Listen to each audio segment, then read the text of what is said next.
दोस्तों, डिजिटल रोज education online platform पर आपका स्वागत है। देखिए, अपन राजस्थान के मेले और त्यौहार पढ़ रहे हैं। अपनी 2 क्लास हो चुकी है मेले और त्योहारों की। फर्स्ट क्लास में अपन जो नॉर्मल जो बेसिक इन्फॉर्मेशन थी वो उसकी चर्चा किए थे, और श्रावण मास का जो शुक्ल पक्ष कंप्लीट कर लिए थे। और जो सेकंड और जो लास्ट क्लास रही है अपनी, उसमें अपन जो 2 महीने पढ़े हैं, भाद्रपद और आश्विन, ठीक है, भादवा और आश्वज, यानी जो आश्विन के जो महीने में जो लास्ट जो अपन बात किए थे, उसमें जो बात किए थे कि कृष्ण पक्ष में तो जो 16 दिन तक श्राद्ध चलते हैं, यानी जो भाद्रपद की जो पूर्णिमा को श्राद्ध स्टार्ट होते हैं, और कृष्ण पक्ष में कंप्लीटली 15 दिन तक यानी जो श्राद्ध रहते हैं। तो यानी एक दिन तो जो भाद्र का जो अंतिम दिन हो गए, यानी पूर्णिमा को स्टार्ट होते हैं, और 15 दिन आश्विन कृष्ण पक्ष के रहते हैं श्राद्ध, यानी 16 दिन टोटल हो गए। थम्बुड़ा व्रत किया जाता है अंतिम दिन श्राद्ध के। सांझी की पूजा की जाती है श्राद्ध के दौरान। अपने जो बड़े बूढ़ों यानी जो बुजुर्ग लोगों को जिनकी मृत्यु हो चुकी है, जिनका निधन हो चुका है, उनके जो भोग लगाया जाता है, श्राद्ध निकाला जाता है, ठीक है। सांझी की पूजा की अपन बात कर चुके हैं। मत्स्येंद्रनाथ जो मंदिर है उदयपुर में हो, सांझी का मंदिर कहलाता है।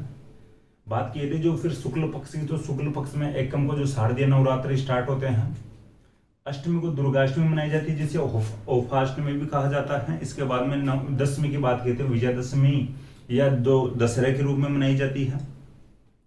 जो कोटा राजस्थान के संदर्भ में कोटा का जो दशहरे का मेला प्रसिद्ध है, और भारतीय संदर्भ में अगर बात करते हैं तो कर्नाटक का जो मैसूर का जो दशहरा मेला प्रसिद्ध है। हथियारों की पूजा की जाती है दशहरे के दिन। लीलटांस पक्षी के जो दर्शन शुभ माने जाते हैं। कन्हैयालाल सेठे की जो कविता है लीलटांस, उसकी भी थोड़ी बात कर लिए थे। पूर्णिमा की बात आती है तो पूर्णिमा को अपन बात किए थे कि शरद पूर्णिमा, रास पूर्णिमा मनाई जाती है, और जो इस दिन मेले लगते हैं, जो मीरा महोत्सव जो चित्तौड़गढ़ में मनाया जाता है, और जो मारवाड़ महोत्सव जोधपुर में मनाया जाता है, आयोजित किया जाता है, जिसे मांड महोत्सव भी कहा जाता है। आज अपन बात करते हैं कार्तिक महीने की। दीपावली मना लेंगे आज।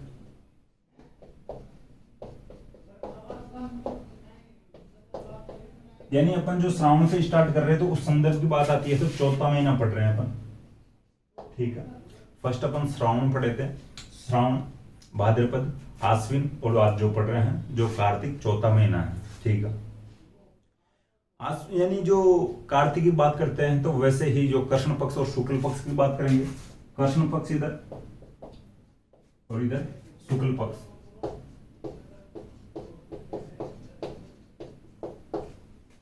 ठीक है। देखिए, कृष्ण पक्ष की बात आती है चतुर्थी की। भाई जो 3 तिथियों को ऐसा कोई त्यौहार, ऐसा कोई मेला नहीं रहता है। फर्स्ट, सेकंड और थर्ड जो तिथियां आती है, एकम, द्वितीया और जो तृतीया को कोई ऐसी तिथि नहीं है, कोई बड़ी तिथि नहीं है कि जहां पर कोई मेला और जो कोई त्यौहार आ रहा हो। तो डायरेक्ट अपन पढ़ते हैं चतुर्थी। देखिए, चतुर्थी को पढ़ते हैं जो इम्पोर्टेंट, भाई लड़कियां सब लोग यानी सब जानती होंगी, करवा चौथ मनाई जाती है।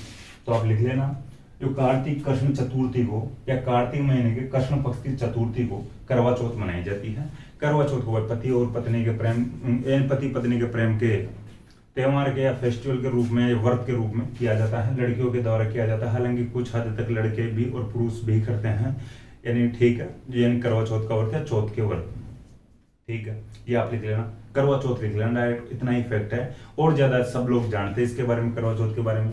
चलो में से देखना, ठीक है, छत पर जाकर चांद को देखना, सब लोग जानते हो। इसके बाद में बात आती है अष्टमी की, तो अहोई अष्टमी कहलाती है।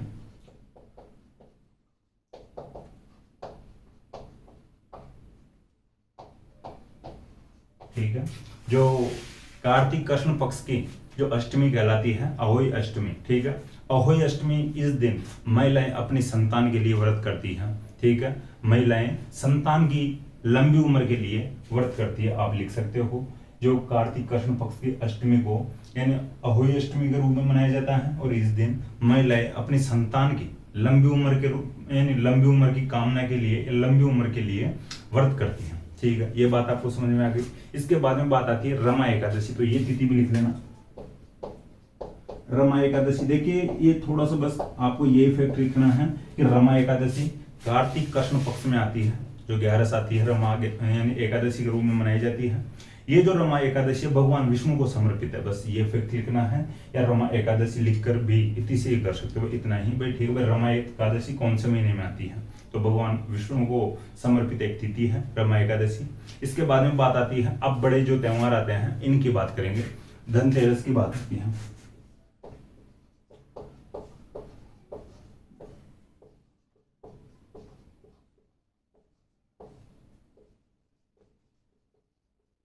ठीक है, अब रेगुलर 5 त्योहार पढ़े जाएंगे, बड़े त्योहार है, बड़ी तिथियां हैं। तो त्रयोदशी, चतुर्दशी और अमावस्या लिख लो आप इधर। अमावस्या वो ये जो कृष्ण पक्ष है कंप्लीट हो जाएगा। देखिए मैंने एक साथ लिखा है इन तीनों तिथियों को, त्रयोदशी, चतुर्दशी और अमावस्या। 13, 14 और अमावस्या, 15 नहीं भाई, अमावस्या। ठीक है, तो देखिए जो त्रयोदशी है इस दिन धनतेरस मनाई जाती है, आप लिख लेना। इस दिन त्रयोदशी को धनतेरस के रूप में पूजा जाता है या धनतेरस मनाई जाती है। ठीक है, डायरेक्ट ओनली धनतेरस लिख लो, आप समझ जाओगे, रिवीजन करोगे तब। ठीक है, धन्वंतरी जयंती भी मनाई जाती है इस दिन। धनतेरस ओब्लिक धन्वंतरी जयंती भी मनाई जाती है। ठीक है, बात ये समझ में आ गई। ये जो कुबेर का पूजन किया जाता है धनतेरस को, आप इस ऐसे मत लिखो डायरेक्ट, जैसे मैं लिख दिया वैसे एक साथ मत लिखो, क्योंकि कुछ आपको जो इन्फॉर्मेशन भी तो लिखनी है इन तिथियों की, या इनका कुछ डेटा भी तो लिखना है। ठीक है, तो अब बाद में लिख लेना चतुर्दशी और अमावस्या, मैंने लिखी है बोर्ड पे आपको समझाने के लिए। आप पहले त्रयोदशी लिखो, इसके बाद में इसके आगे लिखो, त्रयोदशी के आगे धनतेरस मनाई जाती है इस दिन। धन्वंतरी जयंती मनाई जाती है, कुबेर का पूजन किया जाता है। 3 लाइनों में 3 फैक्ट हो गए इसके त्रयोदशी के। अब मैं बात बताता हूँ धनतेरस की। धनतेरस क्यों मनाई जाती है, कैसे मनाई जाती है। अपन पिछली क्लासेज में जो देवताओं और दानवों के बीच में जो समुद्र मंथन चलता है उसकी बात कर लिए हैं। वैसे ही जो देवताओं और दानवों के बीच में समुद्र मंथन चलता है, यानी उस समुद्र मंथन के दौरान ऋषि धन्वंतरी सबसे पहले उत्पन्न होते हैं। सबसे पहले ऋषि धन्वंतरी निकलते हैं और हाथ में एक कलश या एक लोटा लेकर निकलते हैं। उस लोटे के लिए कहा जाता है भाई उसमें सोने चांदी से भरा हुआ लोटा था, या वो जो कलश था जो सोने चांदी से भरा हुआ था। जो ऋषि धन्वंतरी निकलते हैं तो यानी उत्पन्न होते हैं यानी समुद्र मंथन के दौरान, और जो लोटा या कलश लेकर निकलते हैं वो लोटा जो सोने चांदी से भरा हुआ होता है। सब को लगता है भाई जो धन लेकर आए हैं, धन लेकर निकले हैं। उसी दिन से उसी के अकॉर्डिंग एक धारणा, एक परंपरा चलती है कि इस तिथि को यानी धनतेरस के रूप में मनाया जाएगा। और इस दिन यानी बर्तन वगैरह जो खरीदना शुभ माना जाएगा, कुछ भी खरीदारी करनी शुभ मानी जाएगी। भाई जो लोटा लेकर निकले हैं यानी सोने चांदी लेकर निकले हैं तो धन खरीद लो, या बर्तन भांडे खरीद लो। देखिए जो अपने जो परंपराएं जो चलती आ रही है, बर्तन खरीदने की चलती आ रही है धनतेरस पर। ठीक है, देखिए वर्तमान जो प्रेजेंट का जो अगर परिदृश्य अपन देखते हैं, जो विचारधारा लोगों की देखते हैं, तो अब आजकल तो लोग यानी नया ट्रेंड बना लिया है। कोई गाड़ी घोड़े खरीद रहे हैं, गाड़ियां खरीद रहे हैं, यानी जो भी कपड़े लत्ते होते हैं वो खरीद लेते हैं। देखिए और भी जो ज्वेलरी खरीद लेते हैं, भूमि वगैरह जो प्लाट वगैरह जो खरीद लेते हैं, जमीन खरीद लेते हैं। ठीक है, लेकिन जो पहले के टाइम में जो बर्तन खरीदने की जो परंपरा बनती आ रही है, जो चली आ रही है, देखिए आज भी कुछ लोग जो समझदार है और परंपरा को जो फॉलो करते हैं, चाहे एक थाली ही खरीदे लेकिन बर्तन खरीदते हैं, और जो उनकी श्रद्धा अनुसार जो फुर्सत के अनुसार जो और कुछ भी खरीदारी कर सकते हैं, लेकिन बर्तन थोड़े बहुत जरूर खरीदते हैं। तत्कालीन समय की बात बताने की कोशिश करूँ भाई, उस समय बर्तन वगैरह होते ही कम थे। जैसे एक थालियां वगैरह जो घर में होती थी भाई, यानी एक साल में यानी एक थाली और एक लोटा और एक गिलास अगर लेते हैं तो अगली साल और खरीद लेंगे। ऐसे करके यानी अपने घर में बर्तन ठीक ठाक हो जाएंगे। तो ये जो परंपरा बनी आ रही है भाई जो भी है, तो आज भी लोग खरीदारी करते हैं धनतेरस को। तो ये बात समझाने के लिए थी, आपको समझ में आई होगी और आप भी खरीद लेना भाई धनतेरस आए तो। इसके बाद में बात आती है चतुर्दशी की। इस चतुर्दशी को रूप चौदशी के रूप में भी मनाया जाता है। रूप चतुर्दशी या रूप चौदश के रूप में मनाया जाता है। इसको छोटी दीपावली या छोटी दिवाली भी कहा जाता है। तो आप लिखे ना, जो ये चतुर्दशी है इसको रूप चौदश या रूप चतुर्दशी के रूप में मनाया जाता है, और इसको छोटी दिवाली भी कहा जाता है। ये फैक्ट कोई नहीं पूछे भाई छोटी दिवाली किस तिथि को आती है, रूप चतुर्दशी किस तिथि को किस माह में मनाई जाती है, ये क्वेश्चन जरूर आ सकता है। ठीक है, रूप चतुर्दशी या रूप चौदस आप पढ़ लिए हैं। बात आती है रूप चतुर्दशी क्या है। दीपावली का समय है, लोगों में धारणा ये बनी कि भैया कम से कम एक साल में दीपावली आती है, त्योहार है, इतना बड़ा त्योहार है, कम से कम आज तो रूप चमका लिया जाए, नहा लिया धो लिया जाए। अब आज के टाइम में अगर देखा जाए तो रूप चमकाने का मतलब है पार्लर में जाना, सैलून में जाना, मसाज करवा लेना, जो मसाज करवाना, फेशियल करवाना। लेकिन उस जो समय की बात बता रहा हूँ मैं, जो तत्कालीन समय की, जो पहले की जो परंपराएं हैं, कि उस समय में अगर नहा लिया जाता था ना लोगों के द्वारा, वो भी बड़ी बात होती थी। भाई जो खेती के जो कार्य चलते रहते हैं, दीपावली के आसपास जो कृषि कार्य चलते रहते हैं, लोगों को टाइम मिलता नहीं था, यानी कृषि कार्यों में बिजी रहते थे। तो इनकी जो धारणा बनी कि भाई कल दीपावली है, कम से कम आज तो नहा लिया जाए, इन जो कामों से, इन कार्यों से, जो ये भी अपने जो बिजी लाइफ है, इससे थोड़ा सा टाइम बचाकर कम से कम नहा लिया धो लिया जाए, अच्छे से कपड़े वपड़े धो लिया जाए। तो रूप चतुर्दशी आप थोड़ा सा समझ लेना भाई, जो भी फैक्ट है, एग्जाम क्रैक करना है, एग्जाम में क्वेश्चन सही करना है, पहले के टाइम में जाके कुछ भी रूप नहीं चमकाना आपको, जैसे आपको रूप चमकाने की इच्छा हो वैसे चमकवा लेना जाकर पार्लर में, नाई की दुकान में जाकर, ठीक है। तो थोड़ा सा ध्यान रखना। तो रूप चमका लिया रूप चतुर्दशी को। अब बात आती है अगले भाई, जो ना धो लिया रूप चतुर्दशी को, अगले दिन अपन त्योहार मनाएंगे बड़ा। अमावस्या की बात आती है, तो अमावस्या को मनाई जाती है दीपावली, ठीक है। दीपावली मनाई जाती है, एग्जाम में शायद क्वेश्चन बहुत ही कम बन पाएगा कि दीपावली किस तिथि को मनाई जाती है, क्योंकि सब लोगों को पता है और लगभग हर स्टूडेंट इस क्वेश्चन को ठीक कर देगा, सही कर देगा। देखिए, अमावस्या को दीपावली मनाई जाती है, कार्तिक महीने की अमावस्या को, ठीक है। ये बात आपको समझ में आ गई। 3 रेगुलर अपन तिथियां, 3 रेगुलर अपन त्योहार पढ़े हैं। भगवान राम 14 वर्ष का वनवास काट कर वापस अयोध्या आते हैं, तो उनके स्वागत सत्कार के लिए जो दीपक की या दीपों की अवली लगाई जाती है, दीपों की जो कतार लगाई जाती है, अवली का मतलब कतार या लाइन, ठीक है। तो दीप जलाए जाते हैं, दीपक जलाए जाते हैं उनके स्वागत सत्कार के लिए। तो ये दीपावली मनाई गई है। उसी दिन से हम, आप तो 14 वर्ष का वनवास काट कर आए हो, हम आपका स्वागत करेंगे, आपके स्वागत सत्कार में दीपक जलाएंगे, दीपकों की लाइन लगाएंगे, अवली लगाएंगे, कतार लगाएंगे, ठीक है।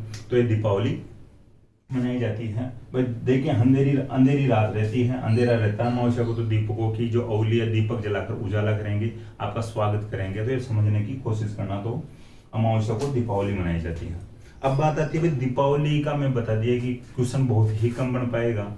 इस दिन के जो अदर फैक्ट अगर याद रखना चाहो, जो एग्जाम की दृष्टि से भी इंपॉर्टेंट हो सकते हैं, या अदर कोई जानकारी के अकॉर्डिंग भी बात आती है तो इंपॉर्टेंट हो सकते हैं।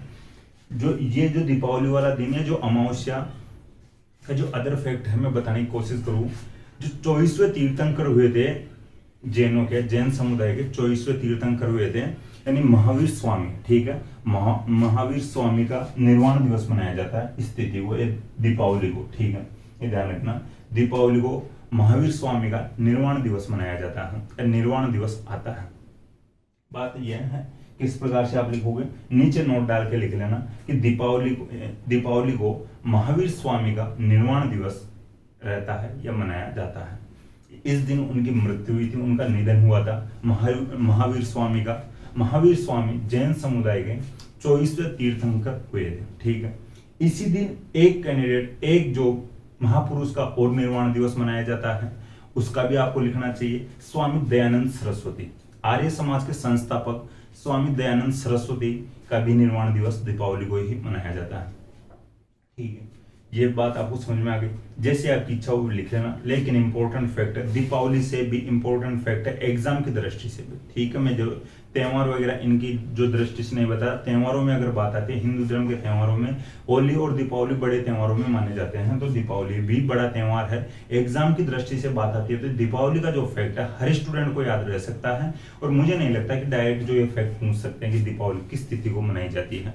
हालांकि टफ से टफ एग्जाम होता है, उसमें भी 1-2 क्वेश्चन, एक आध क्वेश्चन बिल्कुल इजी पूछे जाते हैं, तो हो सकता है, लेकिन वहां पर हर स्टूडेंट इस फैक्ट को कर देगा कि दीपावली किस तिथि को मनाई जाती है, किस माह में मनाई जाती है, ठीक है। तो इसके साथ जो मैं 2 फैक्ट बताया हूँ, एक तो महावीर स्वामी का निर्वाण दिवस और एक स्वामी दयानंद सरस्वती का निर्वाण दिवस मनाया जाता है दीपावली को या कार्तिक अमावस्या को, ठीक है। दीपावली नहीं देखे या डायरेक्ट यानी तिथि पूछ ले तो भी आप कंफ्यूज हो सकते हो, इनका निर्वाण दिवस कब आता है, कब मनाया जाता है, ठीक है। तो ये बात हो गई।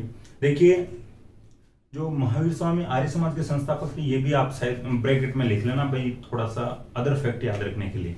महावीर स्वामी नहीं, यानी स्वामी दयानंद सरस्वती, ठीक है। महावीर स्वामी जैन समुदाय के 24वें तीर्थंकर हुए थे और स्वामी दयानंद सरस्वती आर्य समाज के संस्थापक हुए थे। इसके बाद में बात आती है शुक्ल पक्ष की। शुक्ल पक्ष की बात करते हैं तो सबसे पहले इधर बात करते हैं एकम की। एकम को मैं बता दिया स्टार्टिंग में, पड़िया भी बोलते हैं, पड़वा भी बोलते हैं, ठीक है। तो गोवर्धन पूजा की इधर दीपावली मनाएंगे तो अपन देखिए 3 तो इधर हो गए, मैं बोला था 5 त्योहार आएंगे बड़े या 5 तिथियां आएगी, तो 3 तो इधर हो गई कृष्ण पक्ष में। इधर अब एकम को आती है गोवर्धन पूजा। देखिए गोवर्धन पूजा भी आप सब लोग कर लोगे, लेकिन एक फैक्ट और है गोवर्धन पूजा का, वो इंपॉर्टेंट होता है एग्जाम की दृष्टि से, या जो इस एकम का या जो कार्तिक शुक्ल पड़िया का पड़वा का या एकम जो तिथि है, इसका जो और फैक्ट मैं बताने की कोशिश करूं, जो गोवर्धन जो पूजा होती है इस दिन, तो इस दिन अन्नकूट महोत्सव मनाया जाता है। अन्नकूट महोत्सव प्रत्येक ठाकुर जी के मंदिर में, प्रत्येक कृष्ण भगवान के मंदिर में मनाया जा सकता है, ठीक है। जिन जिन गांव में जहां जहां पर जो ठाकुर जी के मंदिर है, भगवान कृष्ण जी के रूप में या कृष्ण जी की मूर्ति के रूप में भी वहां पर पूजा की जाती है ठाकुर जी के मंदिरों में, तो वहां पर अन्नकूट महोत्सव मनाया जाता है।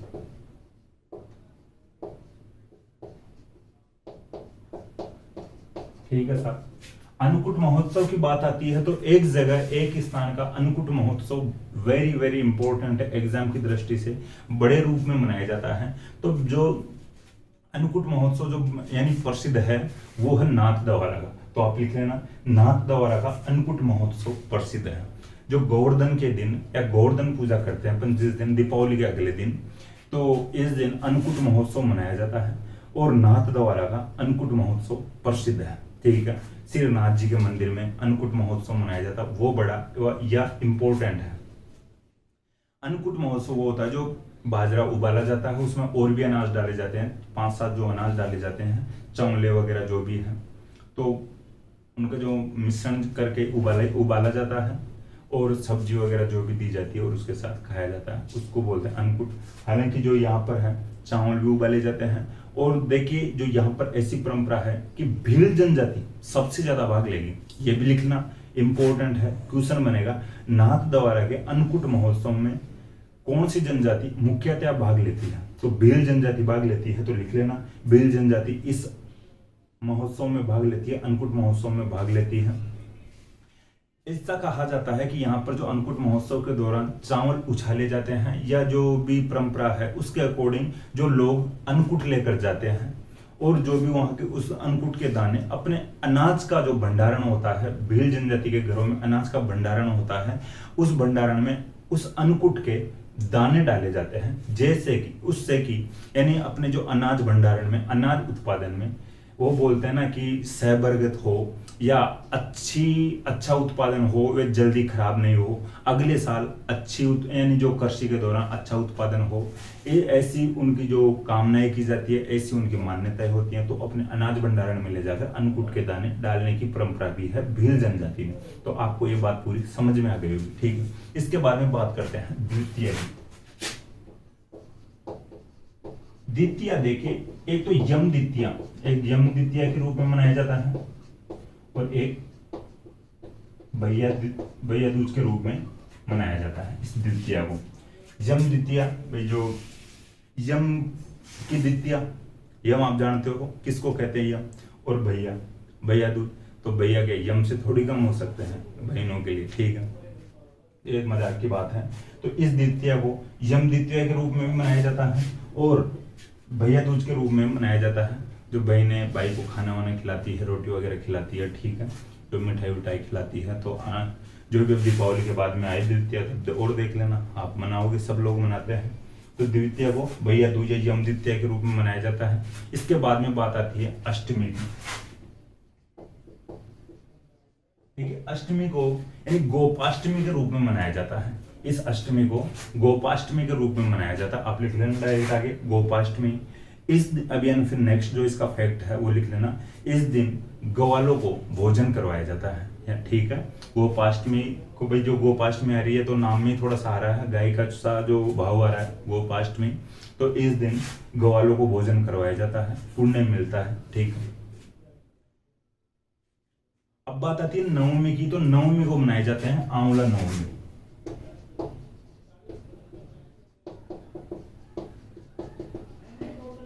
आंवला नवमी इधर भी लिख देता हूं भाई। गोपाष्टमी, नवमी को मनाई जाती है आंवला नवमी। इसको अक्षय नवमी भी कहा जाता है, अक्षय कुमार वाला अक्षय लिख लेना, तो अक्षय नवमी भी कहा जाता है। ठीक है भाई, मिठाइयाँ विठाइयाँ खा रहे इतने दिनों से, दीपावली से ही लग रहे हैं मीठे के लग रहे हैं, गोवर्धन पे मीठा खा लिया, फिर जो भैया दूज पर जो बहनें जो मिठाई वगैरह लाती है उस दिन मिठाई खा ली, तो फिर थोड़ा सा पेट वेट खराब हो गया होगा आपका शायद। 3-4 दिन बाद में भाई आंवला नवमी को आंवला खा लो तो पेट शायद ठीक हो जाएगा, विटामिन सी मिल जाएगा आंवले से। ठीक है, तो ये बात है, थोड़ी सी मजाक लेवल पर कैसे भी आपको समझ में आ जाना चाहिए कि आंवला नवमी कब आती है। तो दीपावली के बाद में आती है, दीपावली के बाद वाली जो नवमी आती है उसको आंवला नवमी मनाई जाती है। ठीक है, अक्षय नवमी भी कहा जाता है आंवला नवमी को। इसके बाद में बात आती है एकादशी, ये थोड़ा सा समझने की कोशिश करना भाई। एकादशी, देखिए जो एकादशी है इसको देवउठनी ग्यारस के रूप में भी मनाया जाता है। ठीक है, देवउठनी ग्यारस, प्रबोधनी एकादशी या तुलसी एकादशी। देखिए आप लिखने की कोशिश करना कि एक तो देवउठनी ग्यारस के रूप में मनाया जाता है, देवउठनी लिखता हूं, इधर लिखने की कोशिश करता हूं। अब देखिए देवउठनी ग्यारस या एकादशी की बात आ रही है तो आपको थोड़ा सा लगेगा भाई देवउठनी देवसौनी ये क्या होती है, क्या इससे क्या होता है, इसकी भी मैं थोड़ी सी बात बताने की कोशिश करूंगा। अब देखिए थोड़ा सा एक तो ये समझने की कोशिश है, ये जो शुक्ल पक्ष वाला जो मैटर है मैं इधर लिखने की कोशिश करूंगा क्योंकि आपको इधर दिखाई नहीं देगा, तो मैं एकादशी शुक्ल पक्ष की लिख रहा हूँ इधर।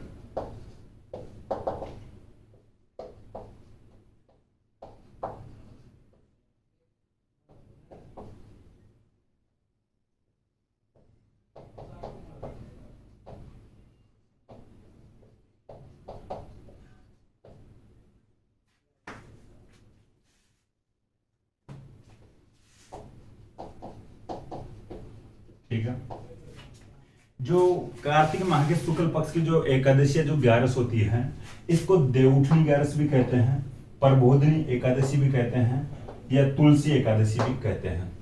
देवउठनी, इस दिन भगवान उठते हैं, इस दिन देवता उठते हैं। देवता उठने का मतलब है देवता सो रहे होते हैं और इस दिन देवता जागते हैं। ठीक, प्रबोधन का मतलब जागना होता है, ये थोड़ा सा ध्यान रख लेना, तो प्रबोधनी एकादशी भी कहा जाता है। तुलसी जी की पूजा की जाती है, तुलसा जी जो पेड़ होता है उसकी पूजा की जाती है, तो इसलिए इसको तुलसी एकादशी भी कहा जाता है। अब मैं समझाने की कोशिश करूं कि ये जो उठना जागना क्या है, देवताओं का जागना।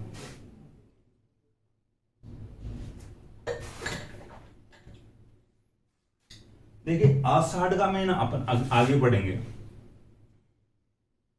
और आषाढ़ शुक्ल एकादशी जब आती है उस दिन देवता सोते हैं, 4 महीने के लिए सोते हैं।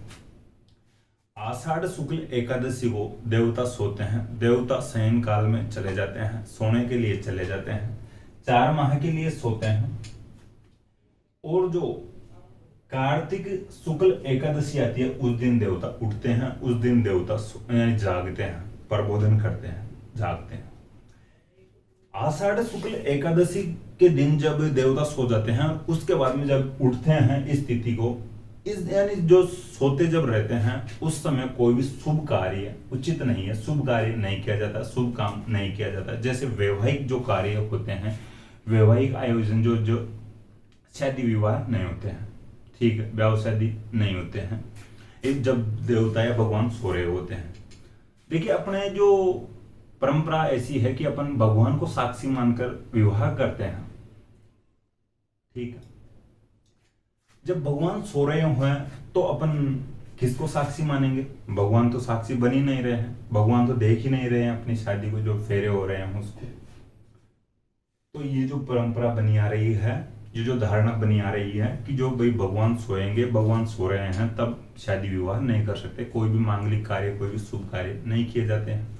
ये बात आपको समझ में आ गई। आषाढ़ शुक्ल या साढ़ शुक्ल एकादशी को भगवान सोते हैं, कार्तिक शुक्ल एकादशी को भगवान उठते हैं या भगवान जागते हैं। ये तो बात हो गई है ऊपर ऊपर की। अब थोड़ी सी मैं कहानी बताने की कोशिश करूं तो ये देवता सोने और देवता उठने की जो कहानी है, देव उठनी और देव सोनी, ये देव सैनी या देव उठनी की बात मैं बताने की कोशिश करूं। देव सैनी 11 जो होती है आषाढ़ शुक्ल एकादशी या आषाढ़ शुक्ल 11 को मनाई जाती है। इस दिन भगवान सोते हैं, शयन काल में चले जाते हैं, देवता सो जाते हैं।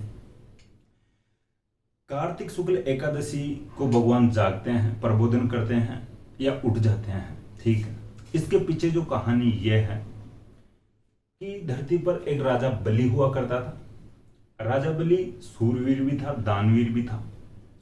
सूरवीर इतना था कि वो पूरी धरती को जीत लेता है, आसमान को जीत लेता है, और उसका अगला टारगेट था स्वर्ग लोक जीतना। जो अगला टारगेट पर ध्यान दिया जाता है राजा बलि के द्वारा, तो जो इंद्र भगवान को पता लगता है, भगवान इंद्र विष्णु जी के पास भाग कर जाते हैं और विष्णु जी को कहते हैं भगवान इंद्र कि जो भगवान विष्णु जी, जो राजा बलि है वो सूरवीर है, वो धरती जीत लिया है, आसमान जीत लिया है, अब उसका टारगेट है स्वर्ग लोक जीतना, और उसको आप कैसे भी रोको।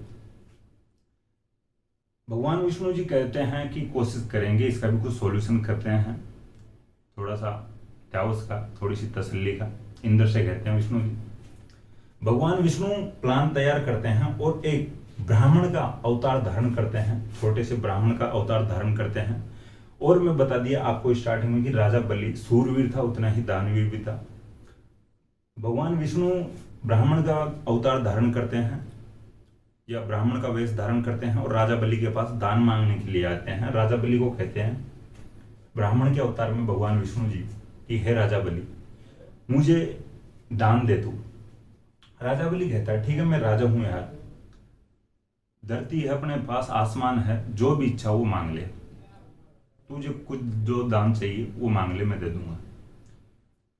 भगवान विष्णु कहता है ठीक है कि मुझे 3 पेड़ जमीन चाहिए। राजा बलि को लगा यार ये कैसा दान मांग रहा है, इस प्रकार का क्या दान हुआ, 3 पेड़ जमीन है, मैं राजा हूं, थोड़ा मांगे तो 100-150 गज का प्लाट तो मांग, कम से कम कंस्ट्रक्शन करवा के कम से कम खुद तो रह सके। 3 पेड़ में क्या खुद ही ढंग से नहीं रह पाएगा, एक ही जगह थोड़ी ना खड़े रहेगा। और राजा बलि कहता है ठीक है तथास्तु, जो भी तू मांग लिया है 3 पेड़ नाप ले और ले ले जमीन। भगवान विष्णु अपना विराट रूप यानी बताते हैं राजा बलि को। फर्स्ट जो कदम रखते हैं, जो पहला कदम रखते हैं, पूरी जमीन नाप देते हैं। दूसरे कदम में पूरा आसमान नाप देते हैं। और अब तीसरा पैर रखे कहां पर, यानी 3 पैर जमीन मांगे थे। राजा बलि को एहसास हो गया कुछ तो लफड़ा है, कुछ तो कौतक हो गया है, लेकिन अब कर भी क्या सकते हैं, वचन दे दिए हैं। भगवान विष्णु कहते हुए तीसरा पैर कहां पे रखूं। राजा बलि को एहसास हो गया, पता चल गया। राजा बलि कहता अब और तो कहां पर रखेगा, पूरी जमीन नाप लिया है, दूसरे पैर में तू पूरा आसमान नाप लिया है, अब तीसरा पैर भाई तू मेरे माथे पे रख ले, और तो इसके अलावा कोई जगह बची नहीं। भगवान विष्णु ऐसा ही करते हैं, राजा बलि के माथे पर पैर रखते हैं, अपने पैर से, अपनी लात से राजा बलि को पाताल लोक में भेज देते हैं। ठीक है, अब पाताल लोक में जाने की प्लानिंग फिक्स हो जाती है भाई जो राजा बलि की। विष्णु भगवान इस प्रकार से जो उसके साथ करते हैं। अब भगवान विष्णु को लगा कि यार अब ये पूरा अपना राज्य अपने को सौंप दिया है, दान दे दिया है, तो इसको भी कुछ तो देना चाहिए। और ये वापस मांगेगा कि मेरा राज्य वापस दे दो, अपन अगर इसको छूट देते हैं तो, और अपन वापस दे देंगे, अपना ये कोई उद्देश्य है नहीं इसका पूरा राज्य लेने का। तो भगवान विष्णु कहते हैं राजा बलि को, भाई राजा बलि तू इतना बड़ा दानवीर है कि तू पूरा राज्य मुझे दे दिया है, तो वापस तू भी कुछ मांग, मैं भी अब तुझे कुछ देना चाहता हूँ। राजा बलि कहता है यार भगवान आप मेरे सामने आ गए हो, मैं साक्षात भगवान के दर्शन कर लिया, तो अब तो मैं क्या ही मांग सकता हूँ। भगवान विष्णु कहता है फालतू की बकवास तो करे मत, जो भी मांग ले, जो भी इच्छा हो मांग ले, मैं कह रहा हूँ ना मांगना तो तुझे पड़ेगा। राजा बलि को इतनी बात कहने पर राजा बलि को लगा अब तो कुछ तो मांगना ही पड़ेगा भाई, इतनी यानी जबरदस्ती कर रहे हैं भगवान विष्णु जी। राजा बलि मांगते हैं कि भाई आपने मुझे पाताल लोक भेजने का प्लान पूरा फिक्स कर लिया है, पाताल लोक भेज दिया है, मुझे पाताल लोक रहना पड़ेगा। ठीक है, भगवान विष्णु कहते हैं इसमें कोई सब वाली बात नहीं है, रहना पड़ेगा। तो राजा बलि कहते हैं भाई जो मैं मांगू, आप जो मेरी इच्छा हो आप दोगे। ठीक, भगवान विष्णु कहते ठीक है तथास्तु, मैं देने को तैयार हूँ, मांग तो जो भी इच्छा हो। राजा बलि मांगते हैं कि आप मेरे साथ पाताल लोक में रहो, आप मेरे साथ पाताल लोक में चलो। भगवान विष्णु को लगा मरवा दिया यार, फंस गया आज तो, और वचन भी दे दिए तो अब रहना भी पड़ेगा। तो वचनों के अकॉर्डिंग या वचनबद्धता के अकॉर्डिंग भगवान विष्णु को भी राजा बलि के साथ पाताल लोक में जाना पड़ गया। उधर माता लक्ष्मी जी वैकुंठ लोक में बैठे ताक लगा के बैठे हुए थे कि भगवान विष्णु जी कब तक आए कमा दमा के। भगवान विष्णु जी वैकुंठ लोक में घर पे जा ही नहीं रहे हैं।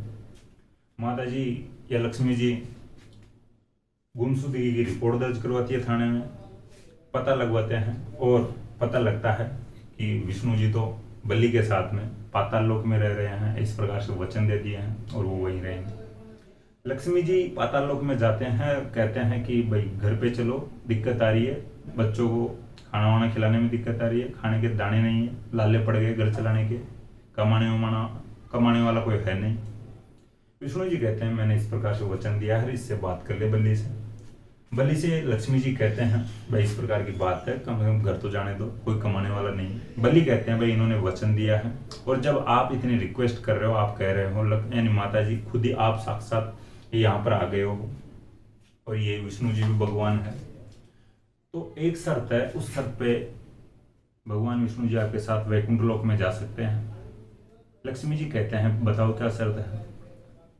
बलि कहते हैं कि जो आषाढ़ शुक्ल एकादशी है, यहां से कार्तिक शुक्ल एकादशी तक भगवान विष्णु जी मेरे साथ रहेंगे।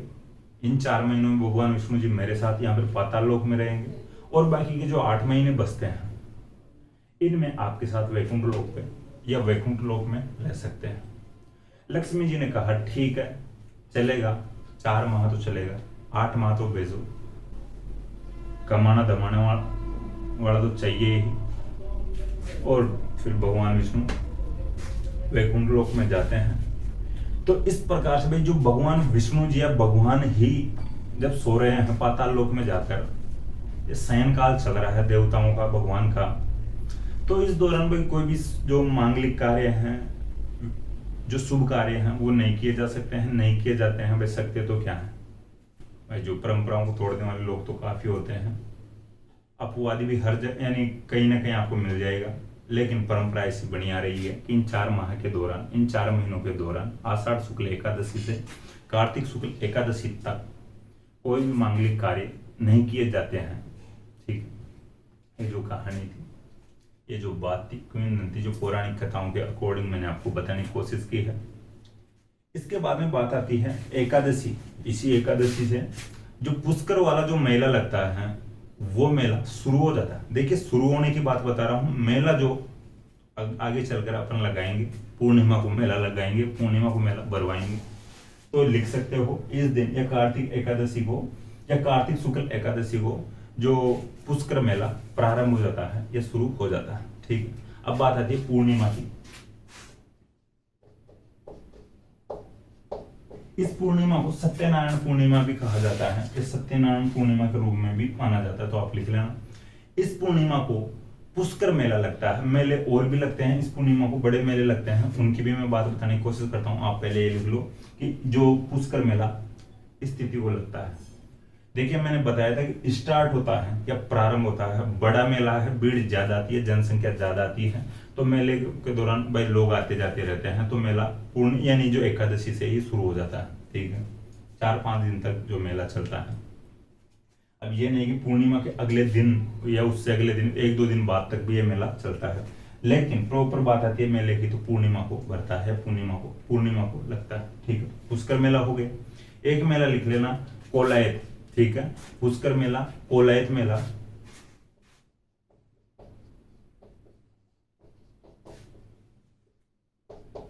कोलायत मेला बीकानेर में लगता है,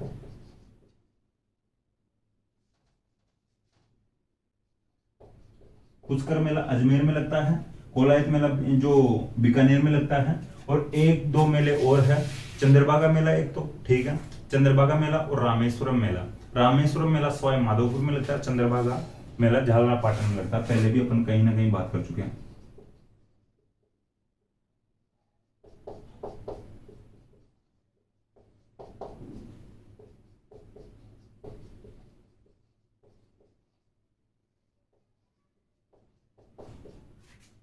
ठीक है। देखिए मुझे लग रहा है कि शायद आपको दिख रहा होगा कि पूर्णिमा को और जो मेले लगते हैं, पुष्कर मेला लगता है, इसकी बात कर ले, इंपॉर्टेंट मेला है। ये मेले भी इंपॉर्टेंट है। कोलायत मेला बीकानेर में लगता है। चंद्रभागा मेला झालरापाटन झालावाड़ में लगता है। रामेश्वरम मेला सवाई माधोपुर में लगता है। ये बात हो गई। अब थोड़ी थोड़ी बात इनकी और करें अपन। देखिए ये बड़े मेले हैं, इंपॉर्टेंट मेले, एग्जाम की दृष्टि से भी इंपॉर्टेंट मेले हैं। पुष्कर मेले के बारे में आप सब लोग जानते हो, राजस्थान का रंगीला मेला कहलाता है। कोलायत मेले की अपन बात करें तो बीकानेर में लगता है कोलायत मेला, कोलायत बीकानेर में, ठीक है। कोलायत की और अपन बात करें, जो भी कोलायत है कपिल ऋषि, ठीक है, ऋषि कपिल का आश्रम है जो कोलायत में। ऋषि कपिल के नाम पर इस जगह का नाम पहले कपिलायतन था। कपिलायतन, कपिलायतन से चलता चलता कोलायत हो जाता है। ऋषि कपिल सांख्य दर्शन के जनक थे, ठीक है। सांख्य दर्शन के जनक थे ऋषि कपिल। जो इनका ये जो दर्शन है, सांख्य दर्शन, ये द्वैतवादी दर्शन है। और इसके बारे में यहां पर ज्यादा बात करना उचित नहीं है भाई, क्लास थोड़ी लंबी होगी। आप देख सकते हो ऋषि कपिल के बारे में और सर्च करके। लेकिन ऋषि कपिल से जुड़ा हुआ जो राजस्थान का फैक्ट है तो एग्जाम में भी पूछा जा सकता है। लेकिन इतना ध्यान रख लेना, ऋषि कपिल का आश्रम कोलायत बीकानेर में है। कोलायत मेला लगता है। कोलायत मेला कार्तिक पूर्णिमा को लगता है। सांख्य दर्शन के जनक थे। इतनी सी बात तो आप लिख लेना, ठीक है। बात आती है चंद्रभागा जो मेला है, झालरापाटन झालावाड़ में लगता है। मैडम जी यहाँ से चुनाव लड़ते हैं वसुंधरा जी झालरापाटन से, उनका विधानसभा क्षेत्र है झालरापाटन। ये देखिए इस मेले की बात करते हैं तो हाड़ौती का सुरंगा मेला, जैसे अपन राजस्थान का रंगीला मेला जो अजमेर वाले जो पुष्कर मेले को कहते हैं, हाड़ौती का वैसे ही सुरंगा मेला कहलाता है चंद्रभागा मेला, ठीक है। हाड़ौती में बात हुई आती है कोटा बूंदी बारा झालावाड़ जो डिस्ट्रिक्ट आते हैं। तो यहाँ पर जो ये चंद्रभागा मेला लगता है, हाड़ौती का सुरंगा मेला कहलाता है। यहाँ पर एक विशेष प्रकार की जो नस्ल होती है पशुओं की, मालवी नस्ल, तो मालवी नस्ल के पशुओं की खरीद बिक्री होती है, ठीक है, खरीदे जाते हैं और बेचे जाते हैं। तो इस जो चंद्रभागा जो मेला है इसके ब्रैकेट में आप लिख लेना, हाड़ौती का सुरंगा मेला कहलाता है। और इस मेले में मालवी नस्ल के पशुओं की खरीद बिक्री होती है। मालवी नस्ल फिर मैं बताऊं, जो मध्य प्रदेश वाला जो मालवा क्षेत्र है वो इधर पास में पड़ता है, इधर टच होता है, इधर लगता है। तो वो उस साइड के जो भी जो मालवी नस्ल के जो पशु आएंगे या इस क्षेत्र में जो मेला लगेगा इसमें मालवी नस्ल के जो पशु होंगे, जो मालवा वाले क्षेत्र के पशु मालवी नस्ल के होंगे, ठीक है। तो देखिए यहाँ पर मालवी नस्ल के पशुओं का मेला भी लगता है। ये जो चंद्रभागा मेला है इसमें मालवी नस्ल के पशुओं की खरीद बिक्री होती है।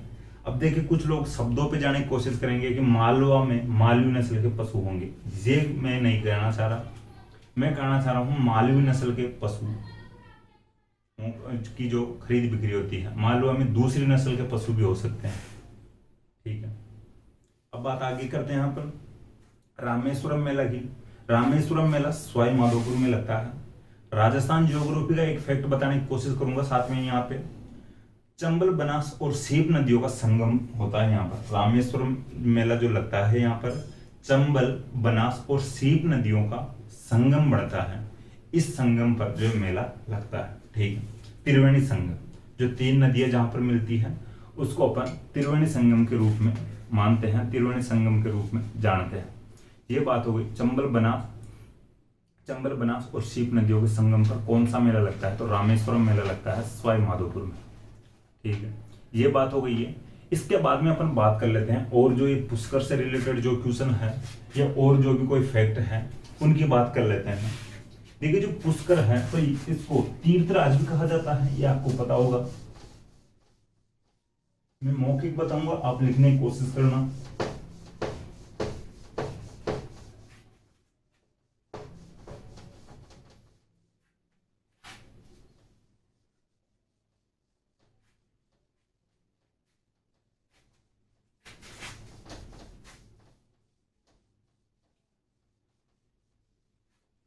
देखिए एग्जाम में क्वेश्चन बन जाते हैं भाई, जो तीर्थों का मामा, तीर्थों को भांजा, नानी, इस प्रकार के क्वेश्चन आते हैं। पूरा ननिहाल पक्ष पूछ लिया जाता है एग्जाम में। इस प्रकार के फैक्ट फिर अपने को पढ़ना भी पड़ेगा, तो इसलिए अपन थोड़ी सी बात कर लेते हैं। तो आप जो डाल लेना अदर फैक्ट, जो लिख लेना, हेडिंग डाल लेना। अन्य जो तथ्य हैं, पुष्कर की बात करते हैं। पुष्कर को तीर्थराज भी कहा जाता है, कोंकण तीर्थ भी कहा जाता है। तीर्थराज में सभी तीर्थों का राजा, तो इस प्रकार से तीर्थराज कहा गया है। कोंकण तीर्थ आप लिख लेना। इसके बाद में आता है तीर्थों का मामा भी कहा जाता है पुष्कर को।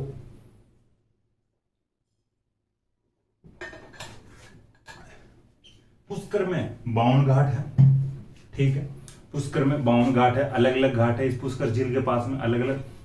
तो 52 घाटों के रूप में भी जाना जाता है। 52 घाट यहाँ पर है। इसके बाद में बात आती है और ब्रह्मा जी का मंदिर है, विश्व प्रसिद्ध ब्रह्मा जी का मंदिर है। इसके बाद में बात आती है सावित्री मंदिर है, ठीक है। सावित्री मंदिर लिख लेना, ब्रैकेट में लिखना चाहो तो लिख लेना। ब्रह्मा जी की एक रूठी रानी थे सावित्री जी, सावित्री माता, तो ब्रैकेट में लिखना चाहो तो लिखना। जानकारी के लिए है ये, ज्यादा शायद कोई पूछेगा नहीं, या पूछ भी सकता भाई, थोड़ा लिखने की कोशिश कर लेना भाई, ठीक है। आरपीएससी का कोई पता नहीं। ब्रह्मा जी की रूठी रानी थे। अपन रूठी रानियां और कहीं कहीं पर भी पढ़ चुके हैं एग्जाम, यानी कमेंट बॉक्स में आप ऐड कर सकते हो कहां पर और बात कर चुके हैं अपन। बात और आती है कि गायत्री मंदिर भी है, वराह मंदिर भी है, ठीक है। गायत्री मंदिर लिख लो, वराह मंदिर लिख लो। और बात आती है तो रंगनाथ मंदिर भी है, ठीक है। रंगनाथ मंदिर भी लिख लेना। अब साइड में, यानी एक साइड में आप लिख लिए होंगे, एक साइड में नोट डाल के और लिख लेना। जो पुष्कर के अलावा जो फैक्ट है, इससे जो मिलते जुलते हैं उनकी बात बता देता हूं मैं आपको, या उनकी बात कर लेते हैं।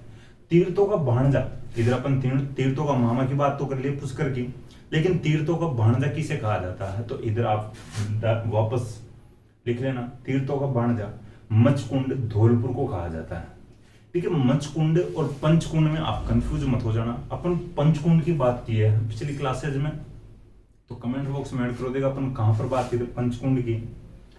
तो पंचकुंड जोधपुर में है और मचकुंड धौलपुर में है। वो पंचकुंड पढ़े थे और ये पढ़ रहे हैं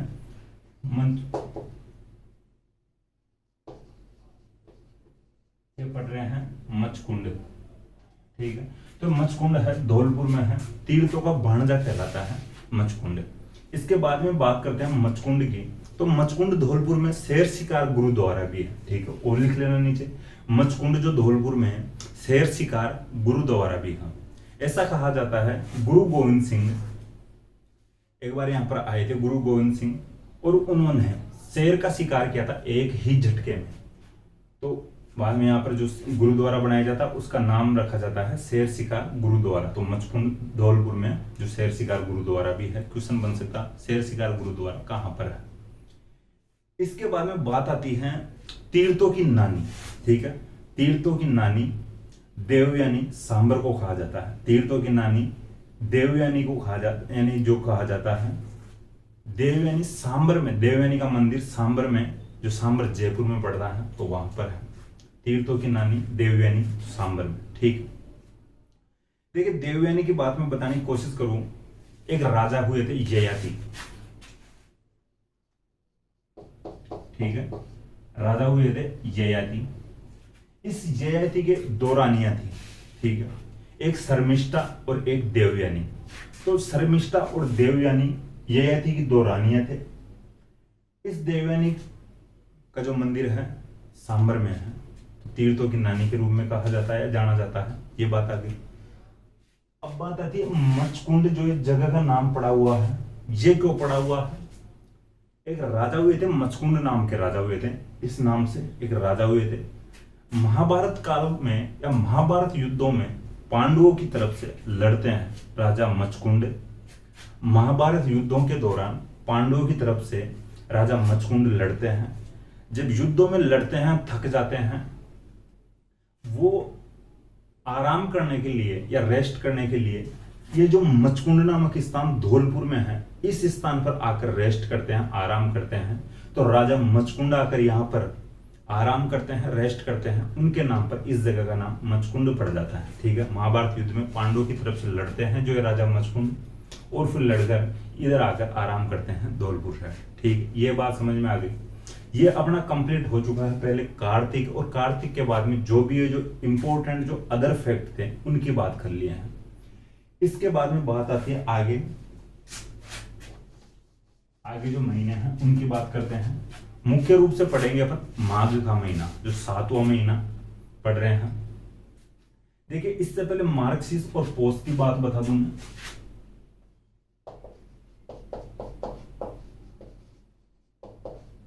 ठीक है, देखिए अपन पढ़ लिए हैं पहले कार्तिक महीना। कार्तिक महीने के बाद में बात आती है मार्क्सिस यानी मंगसर और पौष की। तो मंगसर और पौष, इन दोनों महीनों के दौरान कोई त्योहार या कोई बड़ा मेला नहीं आता है। तो आप इन दोनों को वैसे क्रम वाइज लिख तो लो और खाली छोड़ दो, यूं लगा के छोड़ दो, कोई त्योहार नहीं। ठीक है, कोई त्योहार नहीं आता है, कोई मेला नहीं आता, कोई बड़ी तिथि नहीं। इसके बाद में अपन बात करेंगे माघ के महीने की। लेकिन इन जो दोनों महीनों के दौरान कोई त्योहार नहीं आता है, उसकी भी मैं कहानी बताने की कोशिश करूं, या उसके लिए भी मैं आपको बात बताने की कोशिश करूं। देखिए, मार्क्सिस और पौष के माह में कोई बड़ा त्योहार और कोई मेला नहीं लगता है। क्यों नहीं लगता है? देखिए, मार्क्सिस और जो पौष के दौरान जो अपने इधर पड़ती है ढंग से सर्दी, भयंकर सर्दी पड़ती है। देखिए, ऐसा कहा जाता है कि इस दौरान, इन 2 महीनों के दौरान सूर्य दक्षिणायन में प्रवेश कर जाता है, दक्षिणी गोलार्ध में चले जाता है। जिस समय सूर्य दक्षिण गोलार्ध में रहता है या दक्षिणायन में रहता है, उस दौरान उत्तरी गोलार्ध में ढंग से सर्दी पड़ती है। ठीक है, देखिए, जब मकर रेखा से नीचे चले जाता है या मकर रेखा क्रॉस करके पार करके दक्षिण गोलार्ध में चले जाता है सूर्य, उस दौरान अपन लोग या अपने जो परंपराएं धारणा बनी हुई है कि जब सूर्य भगवान इधर नहीं है, उत्तरी गोलार्ध में नहीं है, कोई शुभ कार्य नहीं किए जाएंगे, कोई बड़ा मेला, कोई त्योहार नहीं मनाया जाएगा। ठीक, और ढंग से कहना चाहूं मैं, बस सर्दियों में रजाई से बाहर निकलने की कोशिश नहीं की जाती, तो त्योहार और मेले में तो कहां पर लोग जाएंगे, कहां क्या त्योहार मना पाएंगे। धारणा है जब सूर्य दक्षिणी गोलार्ध से उत्तरी गोलार्ध में प्रवेश करता है, वापस त्योहार और मेले मनाने शुरू कर दिए जाते हैं। और सूर्य दक्षिणी गोलार्ध से उत्तरी गोलार्ध में कब प्रवेश करता है ये बताऊं मैं आपको। तो मकर संक्रांति के दिन सूर्य उत्तरी गोलार्ध में प्रवेश करता है। मकर संक्रांति यानी मकर से संक्रमण करता है सूर्य उत्तरी गोलार्ध में। ठीक है, मकर रेखा को पार करके उत्तरी गोलार्ध में आता है। उस दिन मकर संक्रांति मनाई जाती है, जयपुर में पतंगे उड़ाई जाती है, ये भी आपको पता चल गया होगा, ये पता होगा आपको। देखिए, जब सूर्य, थोड़ा सा मैं बताने की कोशिश करूं कि सूर्य ढंग से चमकेगा, ढंग से तावड़ा देगा, ढंग से धूप देगा, तो खोपड़ी बढ़ेगी, और खोपड़ी बढ़ेगी ना, तो इसका मतलब यह है कि गर्मी स्टार्ट हो जाती है।